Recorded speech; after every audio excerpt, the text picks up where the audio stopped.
চলে আসলাম নতুন একটা ভিডিওতে। আজকের ভিডিওটা হচ্ছে জামার পিছনে যে ফিতা থাকে, ফিতার সাথে যে ফুলটা থাকে সেই ফুলটাই তৈরি করা শেয়ার করব আপনাদের সাথে। তো এখন হচ্ছে আমি লেসটা এভাবে জয়েন করে নিব।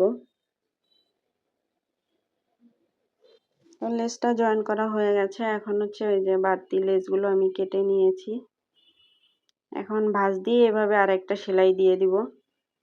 অপর সাইডটাও আমি সেম ভাবে কমপ্লিট করে নিব।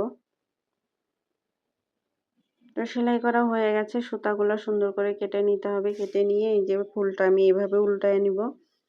দুইটাই আমি এইভাবে উল্টায় সুন্দর করে এইভাবেই করে নিব। এখন হচ্ছে যে ফিতাটা মাঝখানে দিয়ে তারপরে হচ্ছে আমি এইভাবে সেলাই করে নিব।